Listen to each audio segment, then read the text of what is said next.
Hello, everyone, and welcome to another edition of the 5-Minute Major, where we debate the hottest topics in sports. I'm Sun Sports editor Ted Wyman, and I'm joined by Paul Friesen and Kurt Penton. Gentlemen, let's get right down to business and talk about the Blue Bombers. The question on people's minds right now is, have they turned the corner? No, not yet. They have to beat a team that isn't terrible, like the Toronto Argonauts, and they have to beat a team that isn't as beat up defensively as the Edmonton Eskimos. If they go into Hamilton and beat them, even though the Ticats are struggling, I think they've shown enough this year that if they win this game on the road, that then I might be a little bit more of a believer. Ditto. And they have to have some offense. They didn't really have offense still against Edmonton, did No. they? Nothing They sustained. took a step back. They had offense against Toronto. Back. Yeah, had some yards against Toronto. But need some sustained passing attack especially. We all know they can run the ball. Can they do both for an entire game for a 350, 400-yard output? Sure haven't seen that consistently. So they got to show that. But I think Kirk hit the nail on the head. You go win on the road, and I don't care who you're playing, maybe other than Toronto. Beat Hamilton on the road. You got something going on. If they lose to Hamilton on the road, though, are they right back at square one, depends how they so lose. to speak? They're screwed if they lose to Hamilton. It's a huge game. It's a massive game Playoff for this point in the Totally. season. Yeah, playoff-wise. But if they play really, play pretty well and lose a game, at least they maybe you could still argue they're turning the corner. They've been saying they're in playoff mode already for a few weeks, and I think maybe that's going to help them down the stretch because they're playing with that mentality that they absolutely can't afford to lose any games. And it seems like the atmosphere around the team has changed quite a bit with a couple of wins. Wouldn't you say, fellas? You've mentioned that Mike Kelly's certainly a lot more pleasant these days than he was when the team was in the throes of the worst part of the season. A huge change in the coach. Humble, more soft-spoken, less belligerent, less challenging, less aggressive. A marked change to the point where you wonder if someone told him to tone it down, coach, because you're turning the fans off. And to his credit, he has. Incredibly, though, that humility has somewhat, in some ways, I think, because he's relinquished some of the things that he didn't want to give up before. He's allowed someone else to handle the quarterbacks, the offense. The game plan has softened a little bit from his rigid plans from earlier in the year, and that seems to all be working very well in the favor of the team. It is, but like Paul said, I mean, the offense hasn't really shown everything it needs to. It is better, but it was abysmal. It's not where it needs not to be. Yeah.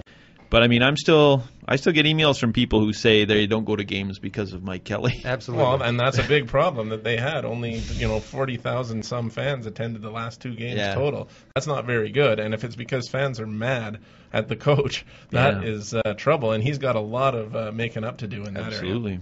Gentlemen, let's talk about another hot subject in Winnipeg this week, and that was the word that there's a group of big money players in Toronto looking at bringing a team to Winnipeg, an NHL team, maybe the Atlanta Thrashers.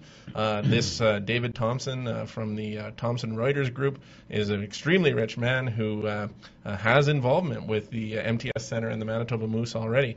Lends some credibility to this notion that he could be involved and that they could get something like this done.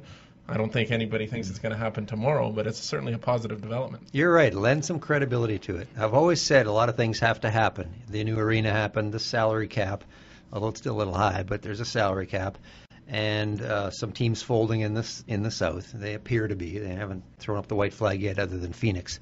And the purchase price has to be affordable. While you got David Thompson on your side, suddenly the purchase price is a whole lot more affordable. For 10 teams. Even if you're talking close to $200 million. We didn't really assume he'd be a factor in this, and he hasn't confirmed he is. But if he is, that's true. If he is, there's some potential there for something down the road when a team becomes available for a good price. And it doesn't necessarily have to be the Atlanta Thrashers. No. It sounds like they will be very difficult to move anytime in the next 3 or 4 years, and I somehow can't imagine that they'd be working diligently to get that done in that length of a time from now. I think they'd maybe be more likely looking at if something came available of any other team, say, be it the Coyotes or the Panthers or the Islanders or the Thrashers or whoever, that they might be in the mix to try to get something done. Kurt? That just leads to everything that we've always said all along, that when those southern teams start going belly up, Winnipeg's obviously going to be an option. But do you think this David Thompson made $22 billion or whatever he has being stupid, buying things that are going to lose money? Not likely.